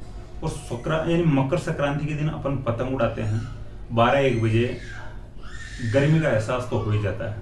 जनवरी में तो 12-1 बजे अपन दिन में तावड़ा तापते रहते हैं, धूप खाते रहते हैं, यानी धूप में हाथ सेकते रहते हैं। ठीक है, धूप लेते रहते हैं सूर्य की। लेकिन अपन 14 जनवरी के आसपास जो मकर संक्रांति मनाते हैं, यानी अब वर्तमान की बात आती है, तो 14 जनवरी को मना लेते हैं, 15 जनवरी को भी मना लेते हैं, और कभी कभी 13 जनवरी को भी इस प्रकार से आ जाती है। भाई आधे 13 तारीख को, जो 13 जनवरी में, भाई आधे दिन बाद में मकर संक्रांति है। इस प्रकार की जो भी है, जो इस प्रकार की जो तिथियां आने लग गई हैं, ये पंडित लोग है, पंडित जी है, ये इस प्रकार से बताते हैं भाई इस बार 15 जनवरी को मकर संक्रांति होगी, इस बार 14 जनवरी को मकर संक्रांति होगी। तो ये मकर संक्रांति का मतलब यह है कि जिस दिन सूर्य दक्षिणी गोलार्ध से उत्तरी गोलार्ध में प्रवेश कर जाएगा, उस दिन मकर संक्रांति मनाई जाएगी। तो इस प्रकार से तिथि फिक्स करते हैं, निर्धारित करते हैं पंडित जी। तो ये बात है, ये मकर संक्रांति वाली, सूर्य का दक्षिणी गोलार्ध से उत्तरी गोलार्ध में किस प्रकार से प्रवेश होता है, और उत्तरी गोलार्ध से दक्षिण गोलार्ध में कैसे सूर्य कब जाता है। ठीक, तो तो ये मार्गशीर्ष और जो पौष का माह होता है, इस दौरान ढंग से सर्दी पड़ती है, जाड़े पड़ते हैं भयंकर। और फिर जब सूर्य दक्षिणी गोलार्ध से उत्तरी गोलार्ध में मकर संक्रांति को वापस आ जाता है, उस दिन से फिर जो मांगलिक कार्य शुरू कर लिए जाते हैं वापस। इस दौरान आपने कुछ एक शब्द सुना हो, तारा लगना, अपने स्थानीय भाषा में तो वो भी बोला जाता है। और तारा यानी जो मकर संक्रांति को हट जाता है, और इसी दिन से फिर जो मांगलिक कार्य, शुभ कार्य वापस शुरू हो जाते हैं। इस दौरान ये जो टाइम है, जो तारा लगने वाला 1 माह का लगभग होता है, इस दौरान भी मांगलिक कार्य नहीं करते हैं। फिर मकर संक्रांति को दान पुण्य किए जाते हैं, यानी दान दिया जाता है, जानवरों को चारा वारा खिलाया जाता है, गायों के लिए गौशालाओं में, ठीक है। तो दान पुण्य किसी प्रकार से दे सकते हैं, दिया जाता है। मकर संक्रांति को भी सूर्य दक्षिणी गोलार्ध से उत्तरी गोलार्ध में आए हैं, प्रवेश किए हैं, शुभ कार्य किए जाएंगे। तो ये बात है। इसके बाद में बात करते हैं अब माघ माह की।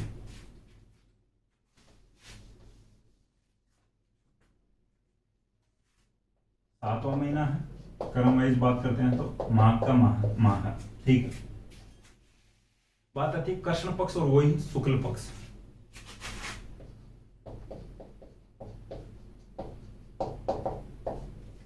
और इधर शुक्ल पक्ष, ठीक है। कृष्ण पक्ष की बात करते हैं माह के महीने में, तो चतुर्थी की बात आती है। चतुर्थी, एकादशी और अमावस्या, तीन ही तिथियां पड़ेगी कृष्ण पक्ष में।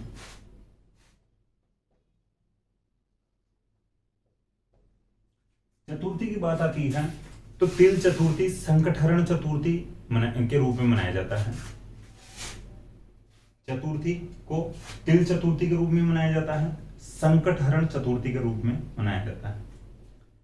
देखिए मैं बताऊं वापस, भाई मकर संक्रांति को तिलों का दान किया जाता है, तिल के लड्डू बनाए जाते हैं। सर्दी के दौरान तिल के लड्डू खाने से थोड़ी सी गर्माहट महसूस होती है, थोड़ी सी गर्मी होती है शरीर में। भाई सर्दियों में गर्मी वाली चीजें पसंद करते हैं और गर्मियों में सर्दी वाली, ठंड वाली चीजें खाते हैं लोग। तो तिल जो भी है गर्म रखता है शरीर को, तो मकर संक्रांति को तिल खाए जाते हैं, दान भी दिए जाते हैं। ये जो चतुर्थी है, इसको भी तिल चतुर्थी के रूप में माना जाता है, संकटहरण चतुर्थी के रूप में माना जाता है। इस दिन मेला लगता है, आप लिख लेना मेला। चौथ का बरवाड़ा जो सवाई माधोपुर में है, तो वहां पर जो मेला लगता है, ठीक है। तिल चतुर्थी का जो मेला लगता है चौथ का बरवाड़ा जो सवाई माधोपुर में है, ठीक है। वहां पर माता जी का मंदिर भी है, चौथ माता जी का मंदिर, ध्यान रखना। इसके बाद में बात आती है एकादशी की, तो एकादशी है षटतिला एकादशी।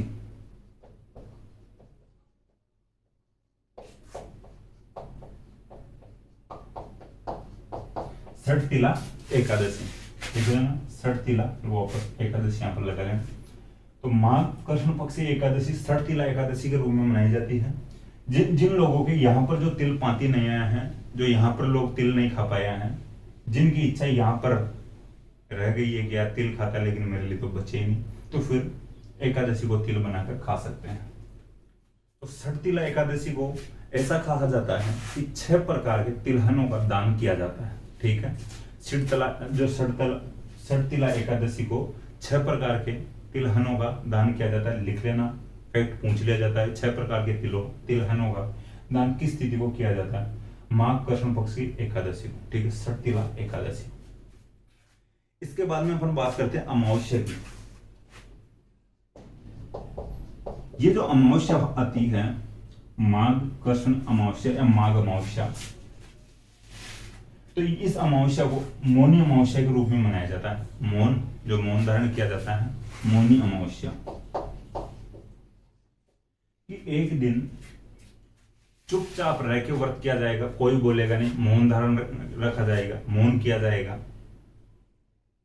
ठीक है। तो भाई सारे दिन चपड़ चपड़ करते रहते हैं लोग, चिक चिक करते रहते हैं, झिक झिक करते रहते हैं। तो माइंड सेट के लिए, माइंड एक ठिकाने पर एक जगह रखने के लिए मौन रखा जाएगा, महिला हो पुरुष हो। हालांकि ज्यादा कौन बोलता है वो आप लोग बता सकते हो कमेंट बॉक्स में, आपको अधिकार है। मैं तो किसी के प्रति कुछ ही नहीं बोलूँ कि ज्यादा कौन बोलता है, उसको मौन रहना चाहिए यहाँ पर, ठीक है। तो मौनी अमावस्या माघ अमावस्या को मनाया जाता है। अब बात आती है शुक्ल पक्ष की। शुक्ल पक्ष की एकम की बात करते हैं। एकम की बात आती है तो अपन पिछली क्लास में शायद बात कर चुके हैं नवरात्र की। तो माघ शुक्ल एकम को गुप्त नवरात्र प्रारंभ होते हैं।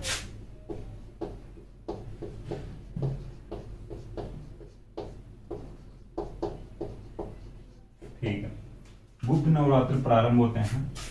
मैं वापस बताने की कोशिश करूं जो कल बात बताया था।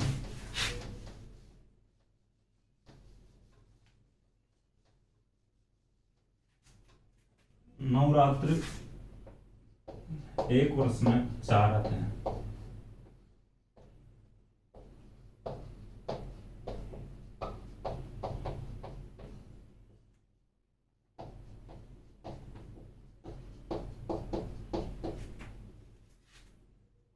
देखिए, जो अपन 2 नवरात्र की बात आती है तो मैं बताता हूं कि एक वर्ष में नवरात्र 4 बार आते हैं। 2 नवरात्र आते हैं प्रकट नवरात्र, 2 नवरात्र आते हैं गुप्त नवरात्र। एक जो आता है आश्विन में और एक ये जो प्रकट नवरात्र, एक आता है आश्विन में, एक आता है चैत्र में।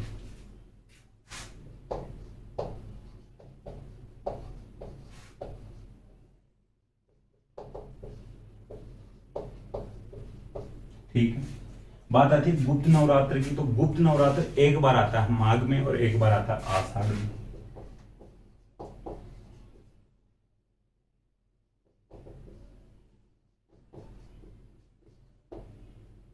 ठीक, देखिए वापस में बताऊं,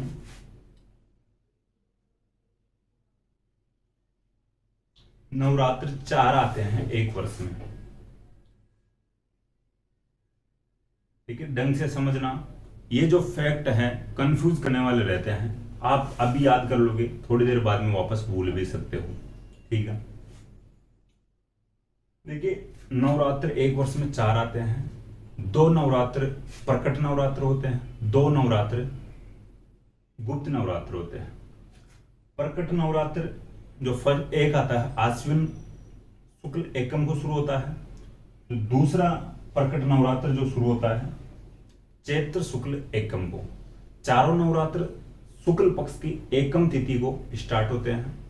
तो महीना आपको याद रखना है, तिथि एक ही है, एकम यानी शुक्ल पक्ष की एकम। ठीक है, स्टार्ट होने की। तो प्रकट नवरात्र 2 हो गए हैं। इस दौरान माइक वगैरह सब यूज कर लेंगे, पंडित जी लोग हैं, ढंग से सबको पता चल सकता है कोई भी नवरात्र कर रहा हो तो। लेकिन 2 गुप्त नवरात्र हैं। 2 जो गुप्त नवरात्र आते हैं ये माघ शुक्ल एकम को स्टार्ट होता है एक नवरात्र, और एक जो गुप्त नवरात्र है आषाढ़ शुक्ल एकम को स्टार्ट होगा। ठीक है, इस जो गुप्त नवरात्र के दौरान चुपचाप बैठकर नवरात्र किए जाते हैं, किसी को पता नहीं चलता है, कोई माइक वगैरह कोई यूज नहीं करता है, चुपचाप बैठकर नवरात्र करते हैं, पूजा करते रहते हैं। ठीक, ये जो आश्विन नवरात्र है इनको शारदीय नवरात्र कहा जाता है, और जो चैत्र नवरात्र है इनको बसंत नवरात्र कहा जाता है। ठीक है, ये बात आ गई, ये बात आपको समझ में आ गई होगी। सभी नवरात्र शुक्ल पक्ष की एकम को स्टार्ट होते हैं, ये भी थोड़ा सा ध्यान रख लेना, बार बार बता रहा हूं मैं आपको। इसके बाद में आगे बात करते हैं पंचमी की। पंचमी के दिन देखिए, ये एक अलग फैक्ट भी बताने की कोशिश करूंगा मैं, लेकिन पंचमी को बसंत पंचमी के रूप में मनाया जाता है। ठीक है, बसंत पंचमी, ये तो लिख लो आप।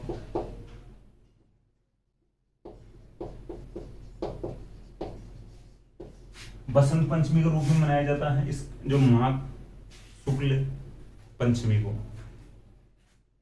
इस दिन गार्गी पुरस्कार दिया जाता है। ठीक है, आप लिख लो, इस पंचमी को गार्गी पुरस्कार दिया जाता है, बालिकाओं को दिया जाता है गार्गी पुरस्कार।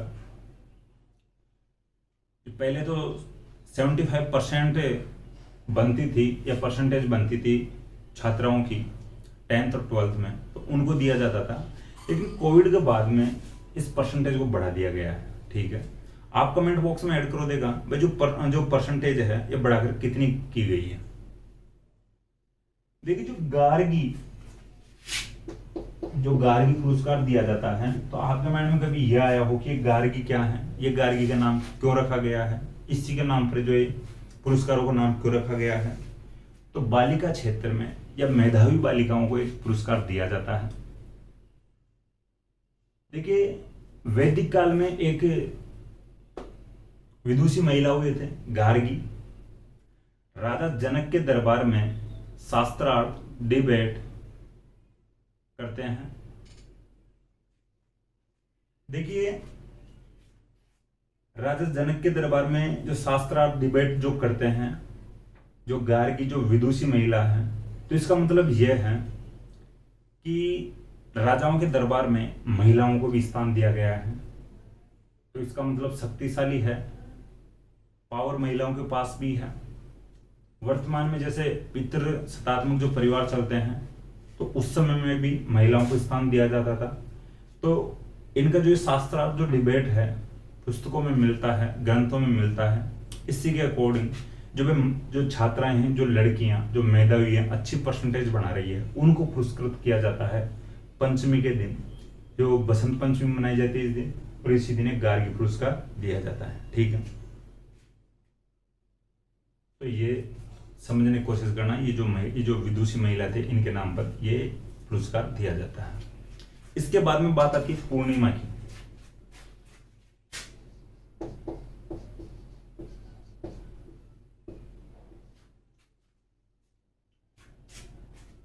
जो पुरुष के साथ जो गार्गी जो शास्त्रार्थ डिबेट करती है, तो इनको यहां तक भी अपने को उल्लेख मिल जाता है कि जो सामने जो पुरुष है वो इस प्रकार की धमकी दे रहा है कि भाई इस प्रकार से मेरे से गार्गी तू डिबेट कर रही है, शास्त्रार्थ करती है, जो दरबार में भरे दरबार में मेरे सामने बोल रही है, तो चुप हो जा वरना तेरा सर फोड़ दूंगा।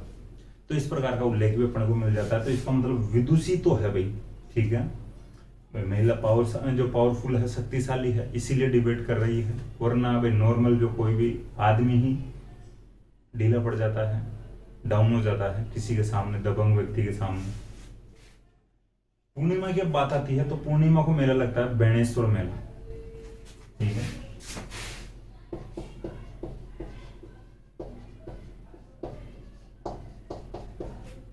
जो माघ शुक्ल यानी माघ पूर्णिमा को जो मेला लगता है, बेणेश्वर मेला लगता है। स्थान का आपको पता होगा, राजस्थान ज्योग्राफी की बात आती है, तो राजस्थान ज्योग्राफी पढ़ते हैं अपन, वहां पर बात आती है बेणेश्वर मेले की भी। नवाटपुरा एक गांव पड़ता है,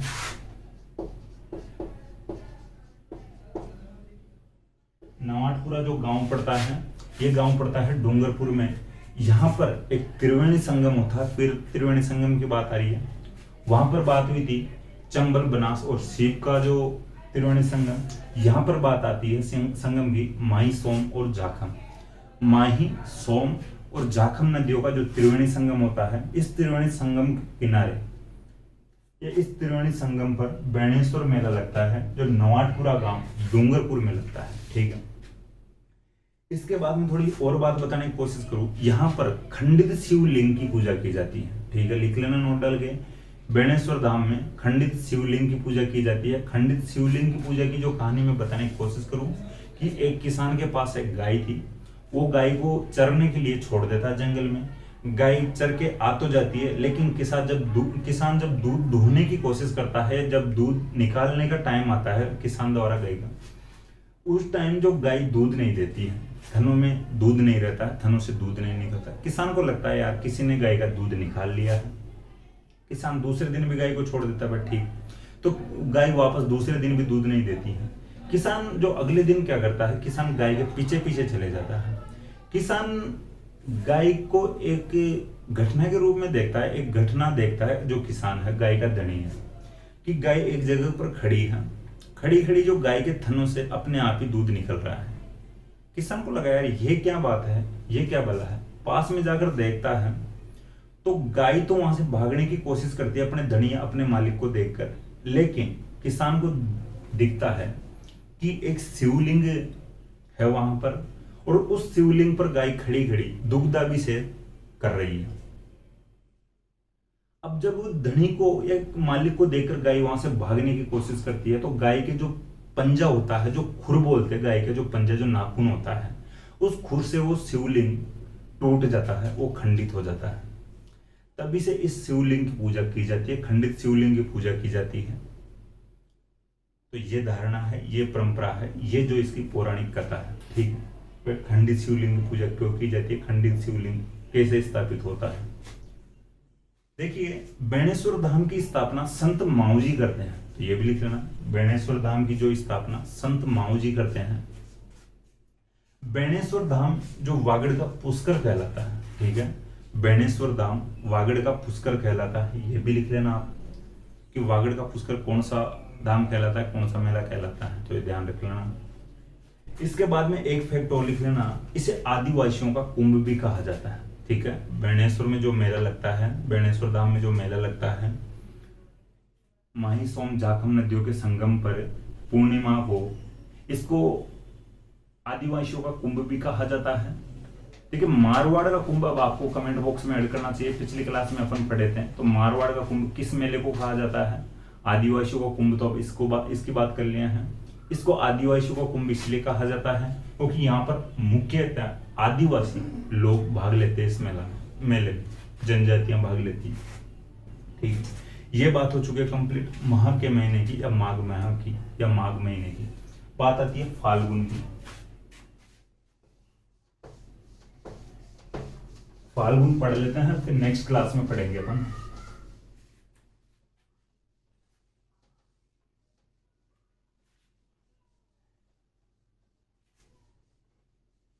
कमेंट बॉक्स में ऐड करो कि होली किस तिथि को मनाई जाती है, होली किस माह में मनाई जाती है।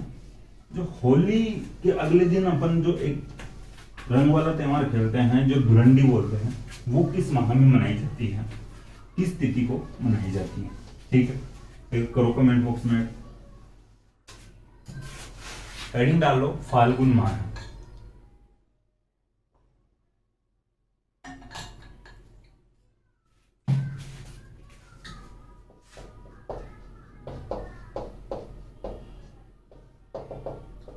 ठीक है, बात आती है कृष्ण पक्ष की। इधर आती है शुक्ल पक्ष।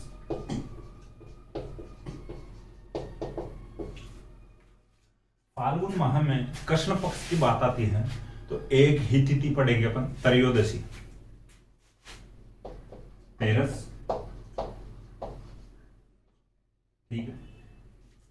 त्रयोदशी को मनाते हैं महाशिवरात्रि,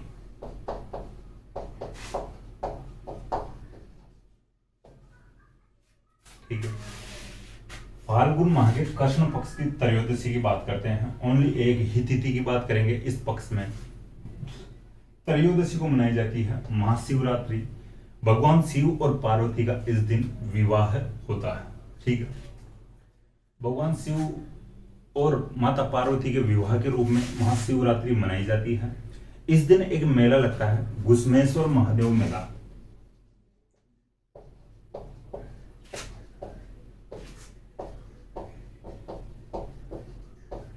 ये घुसमेश्वर महादेव मेला जो लगता है, ये लगता है सिवाड़ सवाई माधोपुर, ठीक है।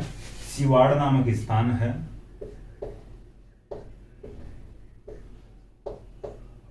शिवजी के नाम पर जगह का नाम पड़ता है सिवाड़। ये सिवाड़ नामक स्थान है सवाई माधोपुर में। तो फाल्गुन कृष्ण त्रयोदशी को महाशिवरात्रि मनाई जाती है भगवान शिवजी और माता पार्वती के विवाह के रूप में। इस तिथि को एक मेला लगता है सवाई माधोपुर के सिवाड़ नामक स्थान पर, घुसमेश्वर महादेव मंदिर में मेला लगता है, घुसमेश्वर महादेव जी का मेला लगता है।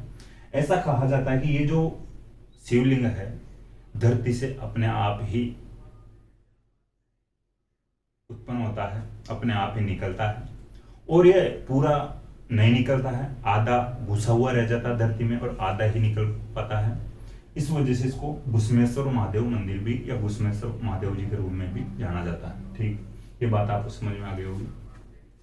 इसके बाद में बात करते हैं शुक्ल पक्ष की। तो शुक्ल पक्ष की बात आती है तो एकम तिथि को छोड़ते हैं। एकम तिथि को कोई इंपॉर्टेंट तिथि नहीं होती, कोई बड़ी तिथि नहीं है। तो द्वितीय की बात आती है, तो द्वितीय की बात करते हैं तो एक सावा आता है, ठीक है, वैवाहिक सावा, फुलेरा दूज, फुलेरा द्वितीय या फुलेरा दूज। वो फुलेरा नहीं है भाई जो जयपुर वाला जो सांबर साइड फुलेरा है, वो फुलेरा नहीं। फलारा भी बोल देते हैं इसको अपने जो स्थानीय क्षेत्र में, लेकिन फुलेरा दूज के रूप में मनाया जाता है। फुलेरा दूज ये जो तिथि है ये अबूझ सावा है, इसलिए इंपॉर्टेंट है, क्वेश्चन बन जाता है कि निम्नलिखित में से कौन सा एक अबूझ सावा। अबूझ सावा का मतलब है कि बिना पंडित जी से मुहूर्त निकलवाए बिना शादी कर सकते हैं, विवाह कर सकते हैं। ठीक है, एक आखा तीज और पढ़ेंगे आगे अपन, वो बड़ा अबूझ सावा होता है, काफी बाल विवाह भी होते हैं। तो द्वितीया को फुलेरा दूज मनाई जाती है, अबूझ सावा लिख लेना ब्रैकेट में। बात आती है पूर्णिमा। देखिए अब इधर भी अपन तिथियां तो दो ही पढ़े हैं, इधर एक ही तिथि पढ़ते हैं, लेकिन ये पूर्णिमा है, इस पूर्णिमा का फैक्ट ज्यादा है। इस पूर्णिमा को जो त्योहार होता है, बड़ा त्योहार होता है होली। ठीक है, होली पूर्णिमा को यानी फाल्गुन की पूर्णिमा को होली मनाई जाती है। जैसे मैं अभी बात कर रहा था, जो महीना फाल्गुन की हेडिंग अपन डाल रहे थे कि धुलंडी कब मनाई जाती है, तो धुलंडी अगली क्लास में मनाएंगे और अगले महीने में मनाएंगे अपन। ठीक है, होली देखिए अलग महीने में है, धुलंडी अलग महीने में है, ध्यान रखना। फाल्गुन पूर्णिमा को होली मनाई जाती है। होली के और फैक्ट बात करते हैं, यानी और जो फैक्ट है उनकी बात करते हैं, और जो तथ्य हैं उनकी बात करते हैं एग्जाम की दृष्टि से। होली अलग अलग जगहों पर, अलग अलग स्थानों पर, अलग अलग रूपों में मनाई जाती है। बात करते हैं सबसे पहले बिनाई अजमेर की। देखिए मैं मौखिक बताऊं तो ठीक रहेगा, या चलो लिखता हूं, इधर लिखता हूं, बिनाई अजमेर लिखो आप। बिनाई अजमेर की बात आती है तो बिनाई अजमेर में कोड़ामार होली खेली जाती है। बिनाई जो स्थान है ये अजमेर में है, यहां पर कोड़ामार होली खेली जाती है। ठीक है, बिनाई की बात हो चुकी है। बिनाई के बाद में अपन बात करते हैं महावीर जी। महावीर जी नामक जो स्थान है ये करौली में है। यहां पर लठमार होली खेली जाती है। ठीक है, बात आती है बाड़मेर की, तो बाड़मेर में पत्थरमार होली खेली जाती है।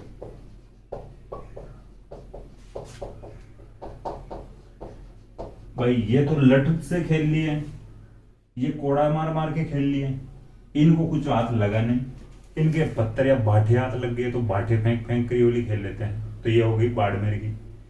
एक बादशाह की जो सवारी निकाली जाती है ब्यावर में,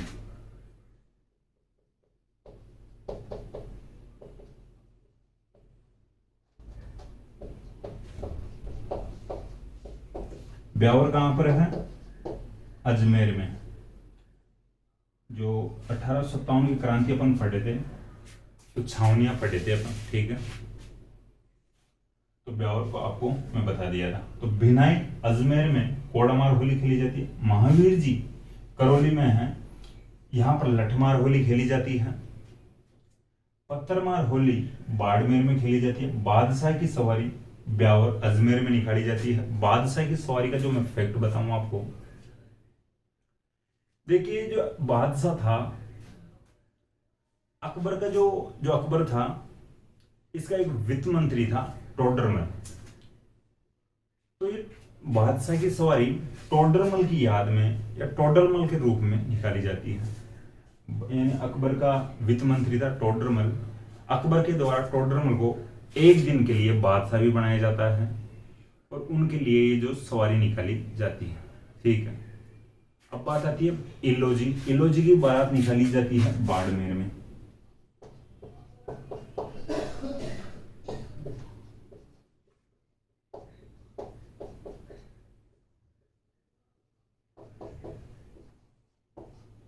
इलोजी की बारात बाड़मेर में निकाली जाती है। इलोजी को छेड़छाड़ का देवता भी कहा जाता है। कहानी ऐसी है कि इलोजी हिरण्यकश्यप की जो बहन थे होलिका, प्रहलाद की बुआ जी थे होलिका, उनके होने वाले पति थे, सगाई हो चुकी थी, शादी होना बाकी थी। होलिका को ऐसा वरदान मिला हुआ था कि वो आग में नहीं जल सकती है, आग में नहीं जलेगी। लेकिन जिस दिन प्रहलाद को होलिका के साथ गोद में लेकर अग्नि में बैठाया जाता है, ऐसा कुछ चमत्कार होता है कि प्रहलाद बच जाता है और होली या होलिका जल जाती है। अब होलिका तो जल जाती है, इलोजी की शादी नहीं होगी, सगाई तो हो चुकी है। अब इलोजी की शादी नहीं होती तो इलोजी क्या करेंगे? छेड़खानी तो करेंगे, थोड़ी बहुत छेड़छाड़ तो करेंगे, शादी तो होती नहीं। तो इलोजी को छेड़छाड़ का देवता कहा जाता है पश्चिमी राजस्थान के साइड में या बाड़मेर साइड में। होलिका के पति थे, होने वाले पति थे भाई होलिका के, तो ब्रैकेट में आप लिखना चाहो तो लिख लेना, जो आपको याद रह सके बात। इसके बाद में बात आती है नहान की।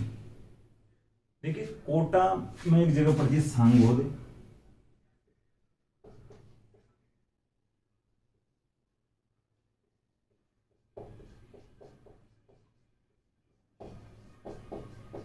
ये जो नहान सांगोद कोटा का प्रसिद्ध है। इस नहान के दौरान भगवान की झांकियां निकाली जाती है, भगवान की झांकियां दिखाई जाती है, अलग अलग झांकियां निकाली जाती हैं, जो झांकियां बनाई जाती है, तैयार की जाती है। और भी भाई जो कार्यक्रम किए जाते हैं, करतब किए जाते हैं, जो करतब दिखाए जाते हैं, जादू वगैरह दिखाए जाते हैं बड़े बड़े जादूगरों के द्वारा, काफी कार्यक्रम किए जाते हैं। लेकिन आपको इतनी बात लिखनी है कि भगवान की झांकियां निकाली जाती है बस। नाहन सांगोद कोटा का प्रसिद्ध है। इसके बाद में एक और लिख लेते हैं, जयपुर का प्रसिद्ध है जन्म पर्ण और मरण का त्योहार।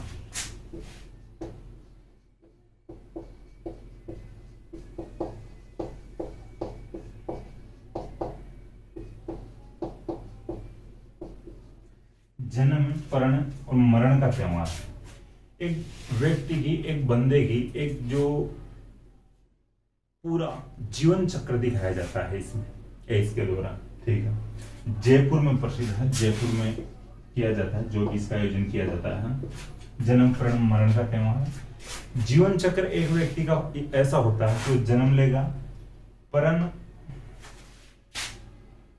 पर्ण का मतलब उसकी शादी होगी, पढ़नेगा, अपन बात किया पिछली क्लास में पढ़नेगा से जा रहा, तो जन्म लेगा व्यक्ति, पर्ण होगा यानी उसकी शादी होगी, पढ़नेगा, उसके बाद में वो मरेगा।